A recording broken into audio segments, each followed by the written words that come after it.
열왕기상 18장 30절에서 40절 말씀. 네, 다 찾으신 줄 알고 다 같이 일어나셔서 저희들이 하나님의 말씀을 읽도록 하겠습니다. 교독해서 읽으시도록 하겠습니다. 제가 먼저 읽고 그 다음에 여러분들께서 읽으시면 되겠습니다. 30절부터 읽겠습니다.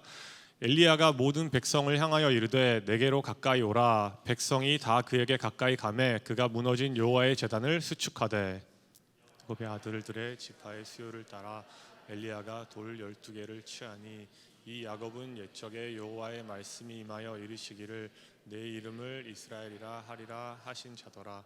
그가 여호와의 이름을 의지하여 그 돌로 제단을 쌓고 제단을 돌아가며 곡식 종자 두세 알을 둘 만한 도랑을 만들고 또 나무를 버리고 송아지의 각을 떠서 나무 위에 놓고 이르되 송넷을 물에 채우다가 번제물과 나무 위에 부으라 하고 또 이르되 다시 그리하라 하여 다시 그리하니 또 이르되 세 번째로 그리하라 하여 세 번째로 그리하니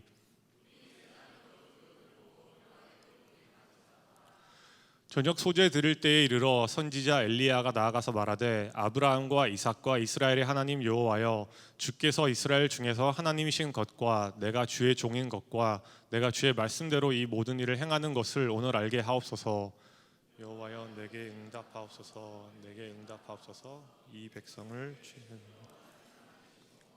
주는 그들의 마음을 되돌이키심을 알게 하옵소서 하매 이에 여호와의 불이 내려서 번제물과 나무와 돌과 흙을 내우고 또 도랑에 물을 핥은지라. 여호와 그는 하나님이시로다. 여호와 그는 하나님이시로다. 다 같이 읽겠습니다. 엘리야가 그들에게 이르되 바알의 선지자를 잡되 그들 중 하나도 도망하지 못하게 하라 하매 곧 잡은지라. 엘리야가 그들을 기손 시내로 데려다가 거기서 죽이니라. 아멘. 네, 오늘 하나님의 성품 첫 번째 시리즈 응답하시는 하나님이라는 말씀으로 한영근 목사님께서 전해주시겠습니다.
네, 계속해서 우리가 가스펠 프로젝트를 통해서 말씀을 보고 있습니다. 오늘부터 6주간 하나님의 성품이라는 시리즈로 보게 되겠고, 오늘은 특별히 응답하시는 하나님이라는 제목으로 함께 하나님이 누구신지를 함께 봤으면 좋겠습니다. 우리가 지난주에는 전도서 말씀을 통해서 내렸던 결론이 하나님께서 우리의 삶 가운데 주신 많은 복이 있고 그 복을 나 자신을 위해서 누리고 기쁜 마음으로 누리고 또한 주변 사람들에게 나눠주는 삶, 그리고 더 나아가서 궁극적으로는 하나님을 경외하는 삶, 하나님의 말씀을 내가 붙들고 살아가는 삶이 될 때 인생이 헛되지 않다라는 전도서의 결말을 우리가 봤습니다. 그렇습니다. 우리가 크리스찬으로서 as we are Christians living in this world, one of the things that is the most important thing, 삶 가운데 가장 중요한 것이 있다고 하면 그것이 무엇인가 생각을 해보면은 하나님의 뜻이 내 삶 가운데 온전히 이루어질 수 있으면은 that will be the most important life goal. 우리가 그렇게 해서 하나님의 그 뜻 가운데 살아가길 원한다라고 많이 얘기를 합니다. 교회 오면은 그런 얘기를 많이 하죠. 설교 시간에도 우리는 하나님의 말씀대로 살아야 합니다. 하나님 뜻대로 살아야 됩니다. 라는 얘기를 정말로 수도 없이 많이 듣고 살아갑니다. 우리 형제교회 비전을 보면은 뭐라고 쓰여 있죠? 하나님 나라가 이 땅에 실현되는 예수 공동체. 네, 하나님의 나라가 이 땅 가운데 실현이 되는데 그 실현되는 예수 공동체가 되길 원하는 것이 하나님께서 형제교회에 주신 비전이라는 사실입니다. 저와 여러분에게 주신 비전이라는 것이에요. 근데 문제가 있죠. 이 비전이 정말로 좋게 들리고 또 저와 여러분이 We want to live according to God's word. We want to achieve and fulfill the things He wants us to be and do. 그러나 그게 말처럼 쉽지가 않습니다. 하나님의 나라가 이 땅 가운데 실현되기를 원하지만 그것이 쉽지 않아요. 왜 그럴까요? 산 가운데 there are things that we need to overcome. There are obstacles. 장애물이 올 때도 있고요. 어떤 때는 관계적인 면에서 어려움이 생김으로 인해서 내가 그 일들로 인해서 어려워함으로 어떻게 보면 하나님의 나라가 나를 통해서 나타나야 되는데 오히려 방해가 되진 않는가라는 생각이 들 정도로 어려움이 생길 수가 있습니다. 근데 중요한 것이 하나가 있어요. 우리가 이 교회 그 형제교회 하나님이 주신 이 비전 하나님의 나라가 이 땅 가운데 실현되는 예수 공동체가 되는 것 아니면 지난주에 우리가 봤던 말씀처럼 결론적으로는 내가 하나님의 말씀대로 살아가기 원하는 것 이 모든 것이 저와 여러분의 힘과 능력으로는 안 된다라는 사실을 우리가 보게 됩니다. 그래서 하나님의 뜻을 온전하게 이루기를 원한다고 하면은 반드시 동반되어야 될 것이 하나가 있는데 그것이 뭔가 하면은 바로 오늘 본문 말씀에 나와 있는 것을 보게 돼요. 그게 뭐냐면 바로 prayer, 기도라는 사실이에요. 어떤 사람이 이렇게 얘기하더라고요. 기도로 세상을 움직인다. 근데 맞습니다. 사랑과 세상을 움직이는 강력한 무기가 있는데 그것이 바로 기도라는 사실을 우리가 알게 돼요. Even though you and I may lack in resources or strength or knowledge or wisdom, 우리가 힘이 부족할지라도 기도만 하면은 하나님이 He will make the way for us as long as we pray. 우리가 세상 가운데 살아가면서 말씀대로 살아가기를 몸부림치고 어떻게 하면 내가 정말로 나를 통해서 예수님이 나타날 수 있을까 그런 생각을 품고 나아갈 때 내 노력, 내 의지로는 안 되지만 그러나 하나님께 기도하고 내가 하나님을 붙들고 나아가면은 아무리 내 상황이 열세에 몰리는 상황인다 할지라도 하나님께서 그것을 그 판세를 뒤집을 수 있다라는 사실을 우리가 함께 기억했으면 좋겠습니다. 오늘 우리가 읽은 말씀도 그 본문에 관한 이야기예요. 기도를 통해서 세상이 뒤집어지는 그 일이 일어났습니다. 북이스라엘이라는 곳에 갈멜산에서 엘리야 선지자가 했던 기도인데 이 기도로 인해서 이 기도를 통해서 모든 것이 뒤집히는 것을 우리가 보게 돼요. 자, 그 당시 시대적인 상황을 제가 잠깐 설명하고 오늘 말씀 가운데 들어가면 좋겠는데 엘리야 선지자가 활동했었던 시기의 왕이 누구냐면은 북이스라엘의 7번째 왕이었던 아합입니다. 근데 아합 왕이 제가 세상적으로 얘기를 드리면요 정말로 잘한 왕이에요. 성공한 왕입니다. 정말로 괜찮은 왕이에요.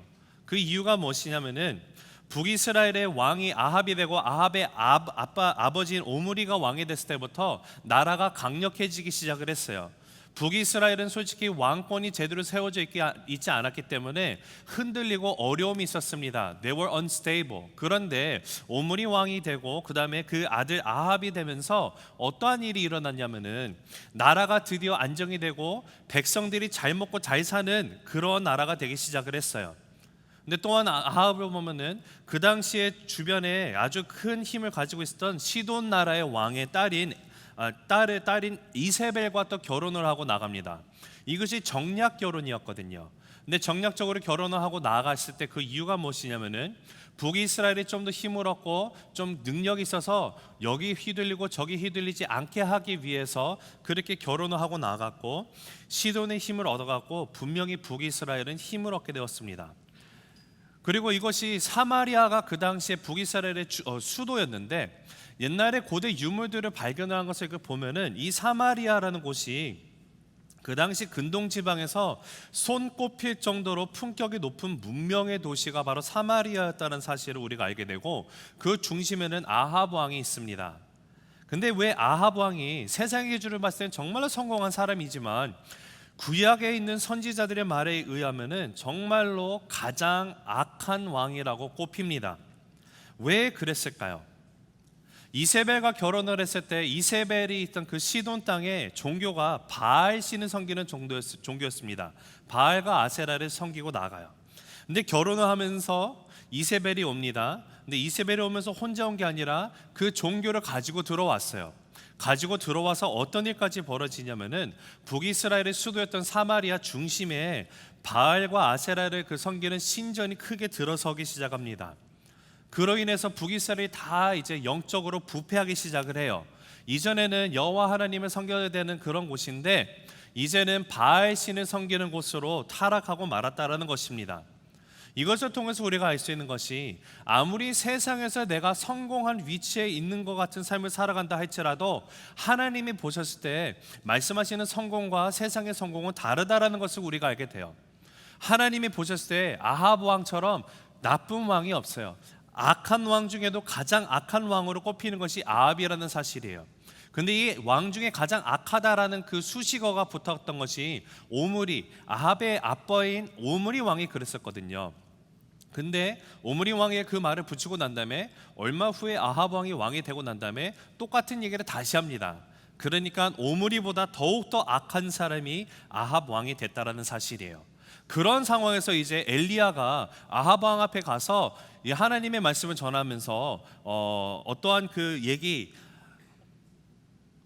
가뭄이 일어날 거라는 얘기를 전합니다.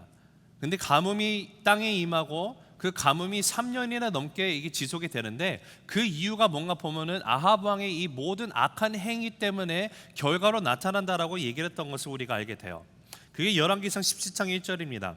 길르앗에 구하는 자 중에 디셉 사람 엘리야가 아합에게 말하되 내가 섬기는 이스라엘의 하나님 여호와께서 살아계심을 두고 맹세하노니 내 말이 없으면 수년 동안 비도 이슬도 있지 아니하리라 하니라. 하나님의 말이 없으면은 수년 동안 비도 이슬도 없을 거라고 얘기를 합니다.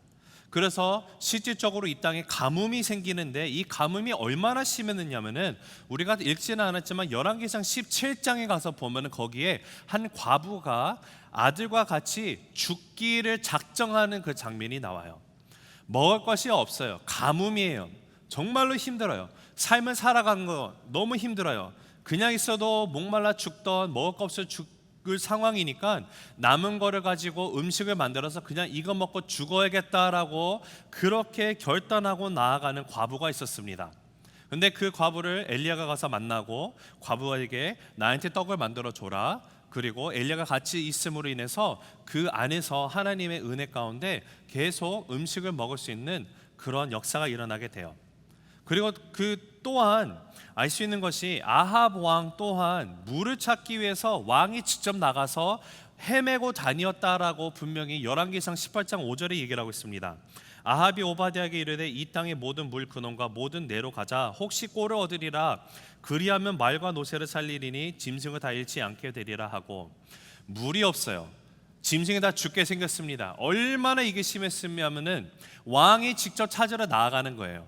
여러분 왕은요 밑에 있는 사람에게 명령만 하면 돼요. 왕이 굳이 나갈 필요가 없는데 얼마나 이게 힘들었으면 왕이 나갈 정도로 그렇게 가뭄이 심했다라는 것을 우리가 보게 됩니다. 그리고 3년이 지난 후에 하나님께서 엘리야에게 드디어 아합 왕에게 가서 이제 말을 전하라고 하시는데 그 내용이 뭔가 보면은 1절에 18장 1절에 보면은 하나님이 이제 드디어 비를 내리겠다라고 얘기를 하시고 그 말을 전하며 엘리야가 아합을 만나게 됩니다. 그 아합을 만나러 왔는데 특이한 것이 오늘 이 엘리야가 우리가 읽었던 이 갈멜산 전투라고 불리는 이 장면의 내용이 이 서제스션이 누가 했는지가 정말로 특이해요. 아합 왕이 엘리야에게 한번 우리 대결합시다라고 얘기한 게 아니라 엘리야가 아합 왕에게 자 우리 한번 대결합시다. 당신이 섬기고 있는 바알이 진짜 신인지 하나님이 진짜 신인지 우리 한번 대결합시다라고 하면서 나오는 세팅이 바로 오늘 본문의 백그라운드입니다. 자 18장 19절 그런즉 사람을 보내 온 이스라엘과 이세벨의 상에서 먹는 바알의 선지자 450명과 아세라의 선지자 400명을 갈멜산으로 모아 내게로 나오게 하소서. 여기 보면 온 이스라엘 백성들이 산 앞에 모였다고 하는데 솔직히 이스라엘 백성들이 다 올 수 없습니다. 엄청나게 많은 수거든요. 그러나 이렇게 표현한 거 봐서는 최소한 1000명 아무튼 대표들만 해도 수천 명이 갈멜산 주변에 이렇게 쫙 뺑 둘러 있었을 거라고 우리가 추측을 해볼 수가 있습니다. 근데 여기서 이 대목에서 우리가 보면은 상상을 해보면은 숫자적인 차원으로 우리가 따진다면은 엘리야가 지금 제시한 이 대결, 갈멜산에서 일어나는 이 대결에서 승리를 할 수 있는 확률이 전혀 없어요. 왜냐하면 엘리야는 혼자였고 바알 선지자 450명과 아세라 선지자 100명입니다. 도합 850명이에요. 850대 1로 맞짱을 뜨면은 한 명이 이길 수 있을까요? 불가능한 것이에요. 근데 더군다나 그 더 월삭에 만드는 것은 아까 제가 잠깐 말씀드렸던 것처럼 이 당시에 역사적인 상황을 보면은 이스라엘 백성은 압도적으로 바알 쪽으로 기울어져 있습니다. 하나님의 백성이 이스라엘 백성도 하나님을 더 이상 예배하는 것이 아니라 바알 신과 아세라 신을 섬기고 나아가는 곳이 되어버렸어요. 절대 권력을 소유하고 있는 이 아합 왕과 그 이세벨 여왕, 그들이 말하고 있는 바알과 아세라 목상, 그 만든 곳이 그 한가운데서 사람들이 예배를 드리고 우상 숭배가 강요되고 나라의 종교가 되고 있는 상황이었기 때문에 그 벽을 깨뜨리고 하나님의 뜻을 이루는 것은 거의 불가능처럼 보이는 상황이라는 것입니다. 우리가 삶 가운데 아까 제가 서론에 말씀드렸던 것처럼 정말로 하나님의 나라가 나를 통해서 이 땅 가운데 실현되기를 원하는 소망이 있긴 하지만 세상 가운데 살아갈 때 엘리야가 처해진 상황만큼은 되지 않더라도 이것이 어떻게 일어날 수 있을까라는 의문이 드는 그런 세상 가운데 우리는 살아가고 있습니다. 모든 면에서 불리한 상황이에요. 모든 것이 기울어져 있어도 너무나 기울어져 있어요. 예를 들어서 팔씨름을 할 때 이것이 팽팽하면 좀 승부가 있을 것 같고 조금 내가 불리하다 하더라도 한 이 정도만 돼도 이길 수 있을 상황이에요. 근데 이게 완전히 달랑말랑하고 있는 상황이거든요. 여기서 뒤집는다는 것은 전혀 생각을 할 수 없을 정도로 그러한 불리한 상황 가운데 엘리야가 아합 왕에게 850명을 데려와라, 내가 함께 이들과 한번 대적해서 맞짱을 뜨겠습니다라고 얘기하고 있는 것이 오늘 말씀 가운데 세팅입니다. 근데 여기를 보면 엘리야가 뭔가 믿는 구석이 있기 때문에 이렇게 하지 않았을까요? 숫자적인 열세로 이길 수 있는 싸움이 아니죠. 근데 그러하다면 엘리야가 과연 왜 이런 말도 안 되는 정말로 무모한 전쟁, 싸움을 제시를 하고 나왔을까요?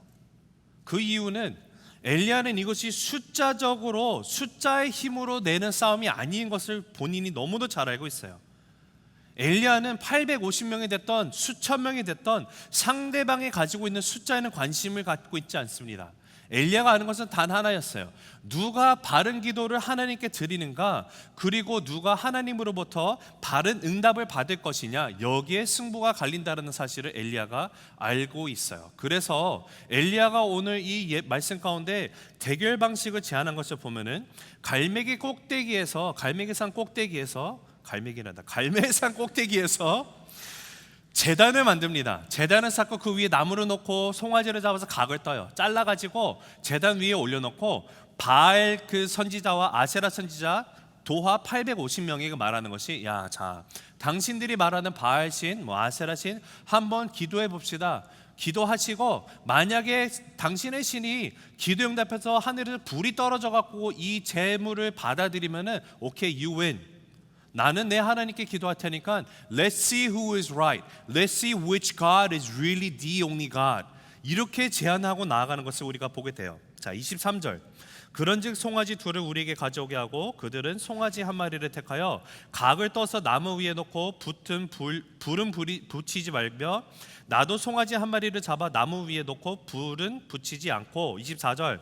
너희는 너희 신의 이름을 부르라. 나는 여호와 이름을 부르리니 이에 불로 응답하는 신 그가 하나님이라.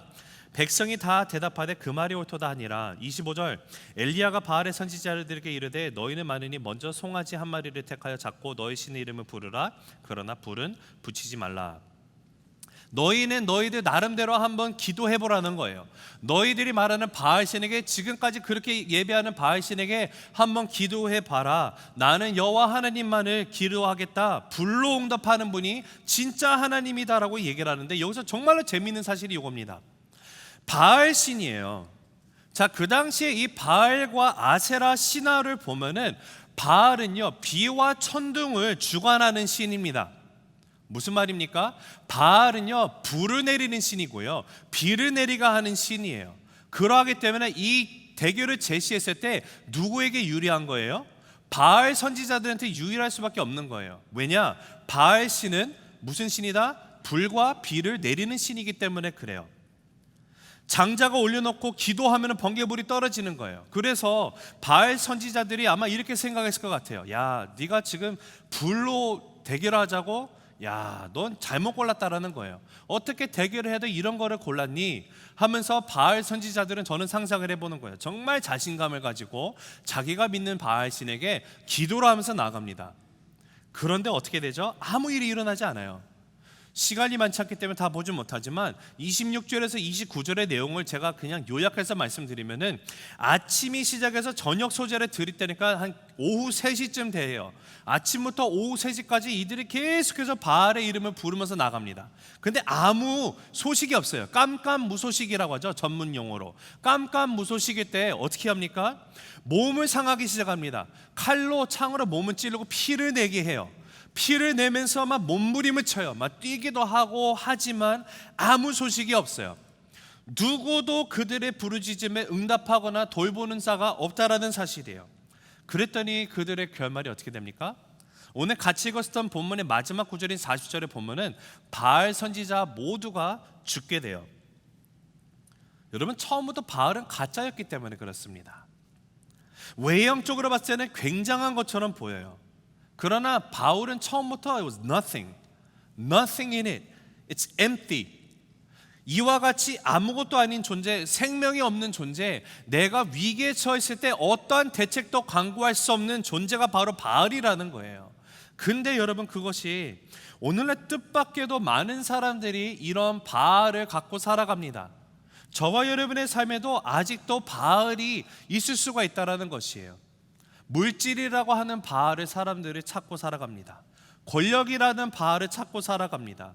이것만 내 삶 가운데 있으면은 내 삶이 어떻게 잘 될 것 같이 생각을 하지만 내가 부르고 불러도 아무 응답이 없는 것이 바로 바알이라는 것이에요. 자, 37절에서 38절을 보면은 엘리야가 드디어 여호와 이름을 부르기 시작을 해요. 같이 읽어보실까요? 시작. 여호와여 내게 응답하소서, 내게 응답하소서. 이 백성에게 주 여호와는 하나님이신 것과 주는 그들의 마음을 되돌이키심을 알게 하옵소서 하며 이에 여호와의 불이 내려서 번제물과 나무와 돌과 흙을 태우고 또 도랑의 물을 핥은지라. 이 사건이 일어나고 난 후에 이스라엘의 영적인 판도가 완전히 뒤바뀌어 버립니다. 팔씨름을 치면 지는 상황이에요. 이거는 이길 수가 없는데 갑자기 뒤집혔어요. 이 사건을 통해서 엘리야가 기도할 때 하늘이 열리고 불이 내리는 것이 일어나요. 그리고 제단에 있는 모든 것을 태우고 하나님이 받으십니다. 그 전까지는 모든 전세가 바알 쪽으로만 치중이 되어 있었는데 이 사건으로 인해서 기적이 일어나면서 완전히 뒤바뀌어 버리는 것이에요.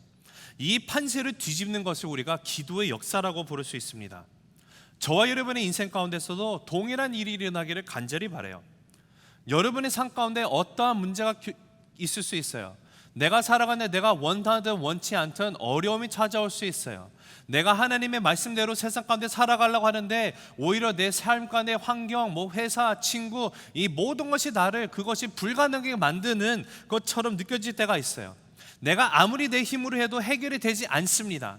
그러한 상황 가운데서 우리가 정말로 필요한 것이 뭔가 보면은 내가 의지하려고 하는 이 경제적인 바알, 아니면 권력이라는 바알, 건강이라는 바알, 이런 걸 찾아봤자 다 필요 없고 하나님 앞에서 내가 하나님을 부르며 기도하는 것이 유일한 답이라는 것이에요. 여러분, 기도하면 분명히 우리가 세상을 바꿀 수가 있어요. 하나님이 기도를 통해서 세상을 바꾸세요. 세상과 사람을 바꿀 수 있는 능력이 나타나는 것은 기도 하나밖에 없어요. There's no other way. Prayer is the only power that we have to change the world, change the people, change the circumstances, situation around our life.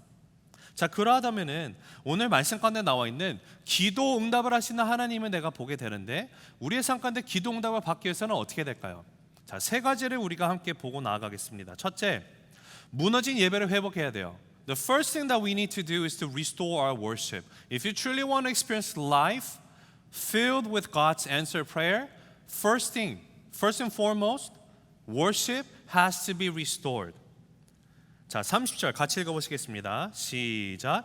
엘리야가 모든 백성을 향하여 이르되 내게로 가까이 오라. 백성이 다 그에게 가까이 가매 그가 무너진 여호와의 제단을 수축하되. 자, 엘리야가 이 대결을 하고 난 다음에 바알과 아세라 선지자가 다 실패를 하니까 이제 엘리야가 기도를 하죠. 근데 그 제일 먼저 보니까 이 제단을 쌓을 때 뭐라고 나와 있냐면 여호와의 무너진 제단을 다시 리빌드하는 게 나와요. 갈멜산에는 원래 여호와 하나님 앞에 그 제사를 드리는 이 제단, 번제물을 드리는 번제단이 있었습니다. 근데 이것이 무너졌어요.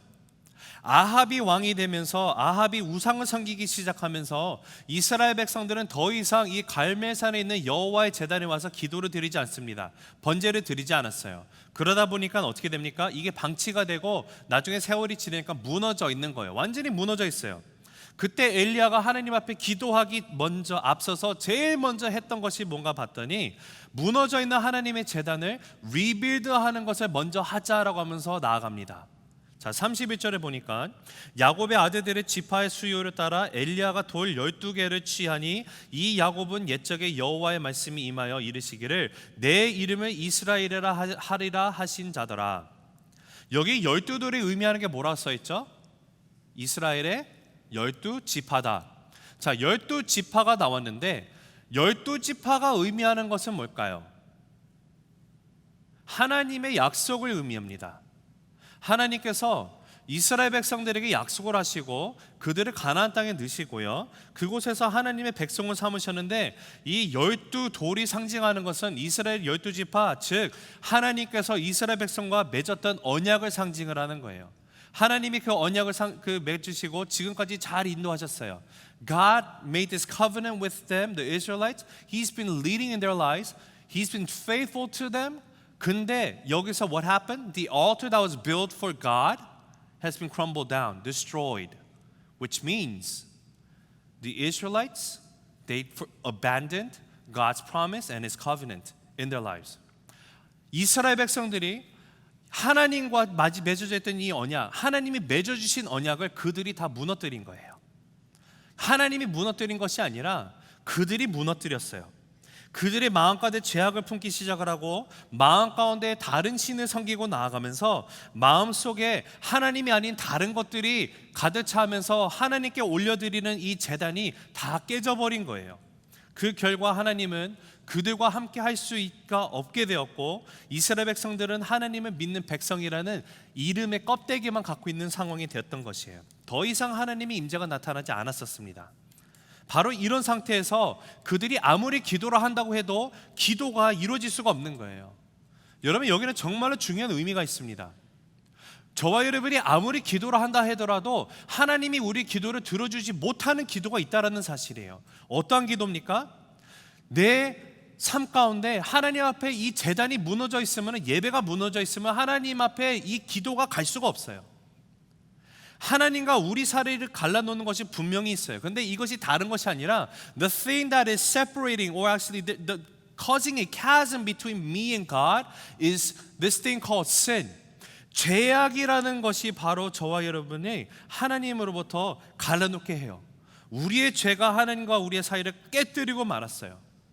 하나님은 우리를 너무 사랑하시고 우리를 귀히 여기시는데 내 마음속에 죄가 있기 때문에 이 죄로 인해서 하나님 앞에 내가 아무리 기도한다라도 이게 안 되는 거예요.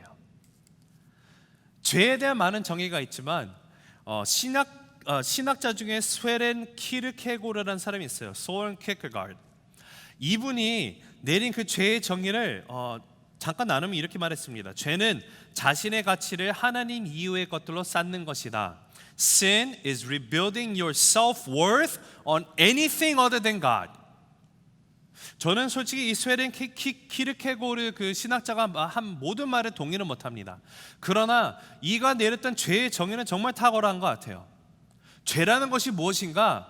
Sin is everything that we're trying to build our self-worth on anything other than God. 하나님 외의 것들로 나의 삶 가운데 나의 존재감으로 채우려고 하는 것이 죄다라고 얘기를 하고 있어요. 자, 이것을 생각해 보면은 저와 여러분의 삶 가운데도 there are still things that we're trying to build our self-worth on things other than God. 하나님 외에 다른 것으로 나의 삶 가운데 내 존재감을 세우기 위해서 의존하고 채우고 바라보고 있는 것이 분명히 있을 것 같습니다. 우리가 다른 모든 것을 갖고 있는다 하더라도 하나님과의 이 관계가 if my relationship with God is broken, no matter how many things that I may have in this world, there is no power. Why? Because my relationship with God has been broken. 그러하기 때문에 우리가 제일 먼저 해야 될 것이 무엇이냐면은 하나님 앞에 나아갈 때 나의 예배가 무너져 있는지 보고 무너져 있다면 이 무너진 제단을 쌓고 나아가야 돼요. 그 뜻이 뭐냐? 내 삶 가운데 죄가 있습니까? 계속 살피고 가야 돼요. 만약에 저와 여러분의 삶 가운데 이런 거예요. 내가 아무리 기도하고 기도해도 하나님이 이게 안 돼요. 응답이 없고 기도하는데 뭔가 힘들어요. 마음 가운데 나를 힘들게 하는 것이 있어요. 그러면은 probably the reason why is our altar that was built for God has been crumbled down. We gotta restore it. 다시 기도하고 나가야 돼요. 이 제단을 수축하는 것이 필요합니다. 자, 요한일서 3장에 가면은 사도 요한이 뭐라고 얘기했냐면요, 하나님께서 분명히 우리의 삶 가운데 기도 가운데 응답하시는 하나님이라고 하는데 이렇게 말해요. 사랑하는 자들아, 만일 우리 마음이 우리를 책망할 것이 없으면 하나님 앞에서 담대함을 얻고 무엇이든지 구하는 바를 하나님에게서 받는다라고 써 있어요. 무슨 뜻입니까? 마음속에 책망할 만한 것이 없으면이라는 것은 내 마음 가운데 죄가 없으면은, 만약에 내 삶 가운데 죄를 품고 있으면은 그 죄로 인해서 죄가 하나님과 나의 사이를 막고 있기 때문에 하나님이 들어주고 싶어도 나의 기도를 들을 수가 없으시다라는 뜻이에요. 다른 말로 하면은 내 마음속에 양심의 가책이 없고 내 마음속에 죄가 없고 내 심령에 어떤 더러운 것들이 찌꺼기 같은 것이 없이 깨끗하면은 그때 내가 하나님께 기도하고 나아가는 담대함이 생기고 거리낌 없이 내가 하나님께 기도를 했더니 하나님이 응답을 해주신다라고 분명히 약속을 하고 있어요. 그래서 여러분 다시 말씀드려요. 1차적으로 가장 중요한 건 내 삶 가운데 하나님의 기도가 응답이 되는 삶, 응답하시는 하나님을 경험하기 위해서 제일 중요한 것은요, 첫 번째로 하나님과 나 사이의 관계를 다시 한번 점검을 해야 돼요. 자, 둘째, 기도에 응답하시는 하나님을 경험하기 위해서는 거룩함으로 우리가 나아가야 됩니다. 거룩함. We have to seek holiness. 자, 32절 말씀이에요. 자, 읽겠습니다. 시작. 그가 여호와의 이름을 의지하여 그 돌로 제단을 쌓고 제단을 돌아가며 곡식 종자 두세 알을 둘 만한 도랑을 만들고. 자, 제단을 쌓았어요. 그렇죠? 제단을 쌓은 다음에 되게 interesting한 거 하나 해요. 그게 뭐냐면은 around the altar he actually dug trench. 도랑을 파서 만들었어요. 자, 이게 근데 크기가 정말로 컸습니다. 왜냐하면은 여기 보면 종자 두세 알을 담을 만한 크기라고 써 있어요. 이 두세 알이라는 단위가 오늘날로 환산하면은 4갤론이 약간 안 돼요. 아니면 15리터 정도 돼요. 양이 엄청나게 큰 거예요. 제법 많은 양의 물을 쏟아 부을 수 있는 도랑을 만들었습니다. 그리고 난 다음에 4통을 물을 담아와서 그 4통을 붓는데 3번 부어요. 12번. 자, 33절부터 또 나무를 버리고 송아지의 각을 떠서 나무 위에 놓고 이르되 통 넷에 물을 채우다가 번제물과 나무 위에 부으라 하고 또 이르되 다시 그리하라 하여 다시 그리하니 또 이르되 세 번째를 그리하라 하여 세 번째를 그리하니 물이 제단으로 두루 흐르고 도랑에도 물이 가득 찼더라. 12통이나 되는 물을 부었어요. 제단 위에 부었습니다. 자, 여기서 말하는 이 그 대결이 뭐였죠? What was the challenge that he proposed? Let's pray to our God, and the real God who answers will bring down fire from heaven, that he may receive this offering. 이 제단에 있는 것이 타야 돼요. 자, 그럼 불을 붙여야 되는데 여러분, 불과 물이 잘 붙습니까? 불과 물은 상극이죠. They're never a good partner. Water and fire. Right? 근데 여기서 물을 12통을 부었고요. 12통을 붓고 나머지 그 도랑에 물이 가득 찼는데 4갤론이나 되는 물이 다 가득 차 있다고 분명히 써놨어요. 여기에 아무 이유가 없으면 성경에 기록 안 해놨을 것입니다. But why is it that it was so important that these details are written in this passage? We gotta think about that too. 뭐가 다를까요? 상식적으로는 our common sense says that this is nonsense. Why would you do such thing? 근데 여기서 어떤 뜻이 있는가? 어떤 성경 주석가는 이렇게 얘기합니다. 지금 이게 불이 떨어져야 되거든요. 근데 불이 내려와야 하는 상황인데 진짜 불이 내려왔다는 사실을 극명하게 보여주기 위해서 물을 사용했다라고 하는 사람도 있어요. 왜냐? 누군가가 가서 거기 원래 불은 놔둬놓고선 뻥친 거 아닙니까? 라고 얘기할 수 있기 때문에 그렇게 했던 것이다라고 얘기하는 사람들도 있어요. 뭐 그것도 make sense 하긴 하지만 저는 개인적으로 그렇게 생각하지 않습니다. 그것 때문에 굳이 물을 12번 부을 필요는 없어요. 근데 여기서 한 가지 우리가 생각해 봐야 될 것이 이것이에요. 더 중요한 사실은 하나님을 위한 제단이 쌓여졌어요. They built this altar for God, but at the same time there's another altar that looks alike, exactly the same. 하나님을 위해 지은 제단 옆에 똑같이 생긴 제단이 하나가 더 있었는데 그거는 누구를 위한 제단이었습니까? 바알을 위한 제단이에요. 그러나 엘리야가 이 드리는 제단은 who is this for? 하나님을 위한 제단이에요. 하나님을 위하는 제단. 외향적으로는 비슷해 보여요. 둘 다 나무로 쌓고요. 둘 다 걷다가 송아지를 각을 떠서 위에 올려놨어요.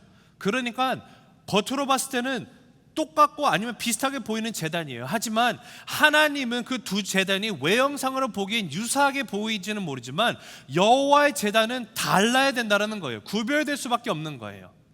그 구별을 어떻게 합니까? 물을 부어가지고 다르게 구별시켜요. 여러분, 여기서 우리가 생각해 봐야 될 것이 또 이런 것이 있어요.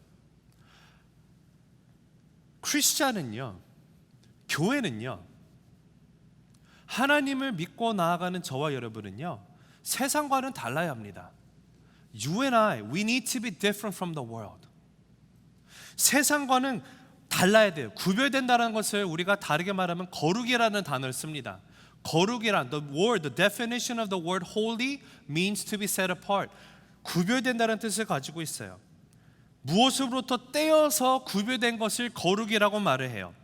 교회는요, 세상과 비슷하게 나갈수록 교회의 고유한 파워를 잃을 수밖에 없습니다. 교회는 교회다워일 때 능력이 있는 것이에요. 세상이 가지지 못한 것이 교회여야만 하는 것이에요. 이것은 똑같이 적용하면 이런 것이에요. 우리가 순모임을 하지 않습니까? 예배 후에 우리가 순으로 함께 모여서 삶을 나누고 갑니다. 근데 여러분, 이 순모임의 형태가 세상과 똑같으면요, 순에는요 힘이 있을 수가 없어요. 여러분, 세상 가운데 사람들이 즐기는 모습으로 그 모습으로 순에서 동일하게 일어나면요, 거기는 능력이 있을 수가 없어요. 구별이 돼 있어야 돼요. 세상에 하는 것처럼 순모임 가운데 막 놀고 노는 데만 집중하고 뭐 세상에서도 하니까 야 우리 마셔 술 문화하고, 여러분 그런 데 하면은요 교회 올 필요 없어요. 순모임 올 필요도 없습니다. 우리가 모일 때 교회 가운데 세상에 없는 것, 그것이 무엇입니까? 바로 하나님이 말씀하시는 구별됨이 있기 때문에 그래요. 순모임 가운데 내 삶이 정말 변화가 되고 능력이 나타나는 것은 어디 있습니까? 그 이유는요, 순모임 가운데 세상의 즐거움을 찾는 것이 아니라 서로 말씀을 같이 나누고 어떻게 하면 내가 말씀대로 살아갈까 서로 기도하고, 그러한 구별된 다른 모습이 있기 때문에 거기서 능력이 나타나는 거예요. 교회는요, 세상과 같아서는 안 됩니다. 세상적인 지식, 세상적인 학문, 세상적인 경영학적인 원리, 세상 사람들이 말하는 세상적인 방법을 가지고 교회에 도용하고 나가면 거기에는 능력이 있을 수가 없어요. 교회는요, 하나님의 그 뜻, 하나님의 거룩함, 우리가 지난주에 전도서의 그 결론을 봤던 것처럼 하나님을 경외하는 삶, 말씀을 붙들고 나아가는 그 구별됨이 있을 때 분명히 능력이 나타나게 되어 있습니다. 레위기 19장을 보면은 2절에 이렇게 얘기했어요. 너는 이스라엘 자손의 온 회중에게 말하여 이르라. 너희는 거룩하라. 이는 나 여호와 너희 하나님이 거룩함이니라. 자, 거룩함의 기준이 뭔가 보았더니 하나님이 거룩함의 기준이에요. 하나님의 인격을 내가 닮고 하나님의 마음을 내가 담고 하나님의 모습으로 내가 삶 가운데 채우고 나아가면은요, 그때 비로소 내가 거룩해진다라는 뜻이에요. 근데 여러분, 하나님의 말씀을 성경이 정의하는 거룩은요, 물론 우리의 외형적으로도 다른 모습이 나타나요. 그러나 그 형태에서 그치는 것이 아니라 나의 삶의 실질적인 내용을 뜻하고 있어요. 어떻게 다르냐? 세상 사람들이 봐도 나의 삶 가운데 감동받을 만한 삶의 다름이 나타나는 것이에요. 교회를 막 핍박하고 교회를 욕하는 사람이 있는다 할지라도, 그런 사람이 나를 보고 핍박을 한다 할지라도 내심 나의 삶 가운데 두려워할 만한 어떤 퀄리티가 있는 것이 바로 하나님이 말씀하시는 거룩이에요. 여러분과 저의 삶 가운데 이러한 거룩함이 회복되려면요, 먼저 하는 세상과는 다른 방법으로 나아가야 돼요. 내가 어떤 삶에 문제가 있습니다. When I'm faced with life struggle, how do I approach this problem that is there? Do I do the same as what the world may do? 세상 사람들 하는 방법대로 하는 건가? 아니면은 나는 그와 다른 방법으로 나아갑니까? 중요한 것은요, 이 두 재단이 looks the same. 바알을 위한 재단이나 하나님을 위한 재단이나 똑같이 보입니다. 그러나 엘리야는 분명하게 구별되게 나가요. 여러분, 이 구별됨이 있어야 돼요. 마지막으로 하나님의 그 응답받는 기도의 삶을 살기 위해서 필요한 세 번째는요, 바른 간구를 드려야 됩니다. We have to have the right prayer, pray rightly, have the right petition before the Lord. 여러분, 기도의 형태도 중요하지만 기도의 내용이 더 중요합니다.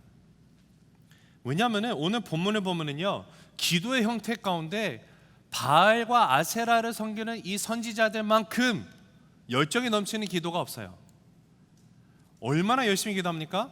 아침부터 오후 3시가 될 때까지 기도를 하면서 나가면서 몸을 자학하면서 막 뛰면서 막 부르짖으면서 나가요. 그만한 열정이 없을 것이에요. 근데 그러한 기도의 형태보다 중요한 것이 기도의 내용이에요. 기도의 내용. 오늘 본문에 보면은 기도의 바른 간구의 내용이 나오는데 무엇인가 봤더니 36절이에요. 저녁 소재 드릴 때 이르러 선지자 엘리야가 나가서 말하되 아브라함과 이삭과 이스라엘의 하나님 여호와여. 엘리야가 드리는 기도의 내용은 무엇입니까? 제일 먼저 하는 것이 He is seeking God. The subject of his prayer is God Almighty. 엘리야가 드리는 기도의 대상을 분명히 밝히고 있는데 그것이 누군가 봤더니 여호와 하나님, 아브라함, 이삭과 야곱의 하나님을 부르고 있어요. 어떠한 막연한 대상이 아니에요. 정확한 대상으로 부르고 나가요. 언약, 하나님, 이 백성, 이스라엘의 백성, 그 12지파 하나님, 이 12돌이 상징하는 이 지파와 약속을 맺으신 그 하나님께 나는 기도하고 나갑니다를 얘기하고 있어요. 그러면서 어떻게 말합니까? 주께서 이스라엘 중에서 하나님이신 것과 내가 주의 종인 것과 내가 주의 말씀대로 이 모든 일을 행하는 것을 오늘 알게 하옵소서. 엘리야 기도 내용이죠. 이것이 엘리야가 어떤 내용으로 기도합니까? 하나님이 하나님됨을 알게 해달라는 기도를 하고 있어요. 하나님, 나를 정말 세워줘서 내가 왕이 되게 해줘, 이런 거 아니에요. 내가 억울함 풀어주세요, 이것도 아니에요. 우리가 보지 않았지만 엘리야가 3년 전에 가뭄이 있을 것이다 말하고 난 다음에 하나님께서 엘리야를요 피난 보내십니다. 왜냐면 아합이 죽이려고 하거든요. 도망자 신세로 3년을 살아요. 살다가 하나님이 가서 이제 아합을 만나라 하니까 나왔는데, 나와서 아합이 엘리야를 먼저 보자마자 뭐라고 했냐면은 이스라엘을 어렵게 하는 이 나쁜 놈아라고 얘기를 해요. 아합이. 엘리야가 하나님 억울했습니다. 내가 3년만 동안 숨어 지내야 되고 이 억울함 이제 풀어주세요, 보상해 주세요, 이런 기도 아니에요. 무슨 기도를 하나 봤더니 하나님, 이스라엘 백성 가운데 하나님이 하나님 되심을 알기를 원합니다. 하나님이 살아계심을 온 백성이 보길 원합니다. 그래서 지금 일어난 이 모든 것이 우연이 아니라 하나님이 행하신 것을 알게 하여 주십시오 라는 기도를 드리고 있어요. 그리고 나서 37절 같이 보실게요. 함께 읽겠습니다. 37절 시작. 여호와여 내게 응답하소서, 내게 응답하소서. 이 백성에게 주 여호와는 하나님이신 것과 주는 그들의 마음을 돌이키심을 알게 하옵소서 하매, 이에 여호와의 불이 내려서 번제물과 나무와 돌과 흙을 태우고 또 도랑에 물을 핥은지라. 모든 백성이 보고 엎드려 말하되 여호와 그는 하나님이시로다, 여호와 그는 하나님이시로다 하니. 엘리야가 내게 응답하소서, 내게 응답하소서 2번 외치고 나아갑니다. 그랬더니 하나님께서 하늘이 열리고 불이 내려와요. 불이 내려와서 물로 흠뻑 젖어 있는 것을 다 불태워서 다 받으십니다. 이 기적이 엘리야 자신도 바꾸어졌겠지만 이스라엘 백성도 바뀌었고요, 북이스라엘의 영적인 판도가 완전히 뒤집어지는 사건이 일어난 거예요. 왜냐하면 이 백성들이 갈멜산에 먼저 모였을 때요, 엘리야가 얘기했거든요. 너네는 언제까지 갈팡질팡 하겠느냐? 하나님이든 바알이든 선택하라 했을 때 백성들이 아무 말도 안 했어요. 재는 거예요. 간을 보고 있었어요. 근데 이 사건에 하나님이 그 응답이 나타나니까 그 백성들이 뭐라고 해요? 하나님은 정말 하나님이시다, 여호와 하나님이 진짜 하나님이시다라고 고백하고 나아가는 완전히 뒤바뀌는 역사가 일어났어요. 오늘 저와 여러분에게도 이런 기도가 필요합니다. 여러분, 기도하면은요 내 자신이 먼저 변할 수밖에 없어요. 기도하면은요 지금 당장 내 상황이 바뀌지 않았다 할지라도 내 마음 가운데 상황이 먼저 바뀌게 돼요. 내 마음이 바뀌게 되어 있어요. 그것을 이사야서 43장에서는 하나님이 이렇게 말씀을 하셨어요. 너희가 물 가운데 지날지라도 물이 너를 침몰지 못한다, 불 가운데 지날지라도 불이 너를 사르지 못한다라고 얘기를 하셨어요. 내가 물에 빠져 있는 상황이에요. 근데 내가 물에서 침수를 안 해요. I don't drown. 불 가운데 있어요. But I'm not being burned. 타지 않아요. 분명히 상황은 같아요. 아직도 물 가운데 있고 아직도 불 가운데 있어요. 그러나 하나님 앞에 기도하고 나갔더니 어떤 일이 일어나요? 상황이 아직 변하지 않았는데 먼저 마음 가운데 변화가 있어요. 그것이 뭐냐? 깨달은 것이, 내가 물이 있더라도 내가 죽지 않는구나, 불이 있더라도 내가 죽지 않는구나. 왜 그렇습니까? 하나님이 나와 함께 하시면 내가 경험하기 때문에 그래요. 먼저 내 자신이 변하고, 또 기도하면은요 분명히 오늘 말씀을 보니까 우리가 기도하고 나갈 때 내 삶 가운데 있는 모든 문제들이 풀리기 시작을 합니다. 중요한 것은 내가 내 시선을 하나님께 고정하고 나가는 거예요. 내 시선을 저 앞에 드리고 나가는 데 있어요. 여러분, 삶 가운데 아직도 무너진 재단이 있습니까? 하나님 앞에 드리는 예배자의 모습 서야 되는데 죄로 인해서 무너져 있어요. 그 죄 하나님 앞에 안으시고 다시 무너진 거 세우고 나가야 돼요. 세우고 나가시고, 세상의 방법을 찾고 나가는 것이 아니라 하나님의 방법으로 찾고 나가는 구별됨이 있어야 돼요. 하나님 앞에, 또한 하나님의 뜻이 완전히 일어나기 원합니다. 하나님, 내 기도 내용, 내 환경 변하는 거, 그거보다 더 중요한 것이 나의 삶을 통해서 하나님이 진짜 하나님이심이 나타나기 원합니다. 그 기도를 드리고 나갈 수 있는 저와 여러분 되기를 간절히 바랍니다. 말씀을 맺습니다. 여러분, 엘리야가 갈멜산에서 드렸던 이 기도의 응답은요 예전에 구약 성경에 쓰여졌던 이때만 일어나는 것이 아니에요. 하나님은 지금도 저와 여러분에게 기도라는 문을 열어주시고 기도를 통해서 세상을 변화시키시고 사람을 변화시킬 수 있는 능력을 주셨습니다. 여러분, 기도가 능력이에요. 기도가 힘이에요. 여러분, 저와 여러분의 삶 가운데 하나님 뜻대로 살아가기 원합니다. 하나님 말씀 내가 한번 붙들고 살아가기 원합니다. 고백만 해서는 능력이 안 나타나요. 중요한 것은 하나님을 의지하고 나가는 데 있습니다. 성령 하나님 의지하고 나가는 데 있어요. 내 모든 시설을 주 앞에 드리고 나가는 데 있어요. 하나님, 그 살아계신 하나님을 내가 의지하고 나가는 데 있어요. 그러면은 내 삶이 변하게 된다는 사실이에요. 나의 변화된 삶 가운데 내가 기도하는 가운데 하나님이 응답하시는 것이 다른 사람에게 나타나게 되는 줄로 믿습니다. 여러분, 우리가 이 사실을 기억하면서 기도하고 나갈 수 있는 이 귀한 한 주가 되길 원합니다. 우리가 이 사실을 기억하면서 살아가는 남은 귀한 인생이 되길 원해요. 기도하시겠습니다. 하나님 감사합니다. 하나님, 우리 삶 가운데 혹시나 답답한 현실과 기울어져가는 현실이 너무도 커서 하나님 바라보지 못하지 않는지, 하나님 기도를 하긴 하는데 기도할 때마다 뭔가 막혀있는 느낌이 들고 하나님 앞에 온전히 담대함으로 못 나가는 것은 왜일까요? 아버지, 이 시간 다시 한번 이 말씀 가운데 본 것처럼 정말 지금도 살아 역사하시는 하나님, 나의 기도 가운데 응답하시는 그 하나님을 내가 오늘도 내일도 체험하기 원합니다. 주님, 그러기 위해서 내 삶 가운데 내 자신을 한번 돌아보게 하시고, 혹시나 하나님 외의 것들로 나의 삶 가운데 채우려고 하는 그 죄악으로 인해서 생기는 것은 아닌지 다시 한번 돌아보게 하여 주시옵소서.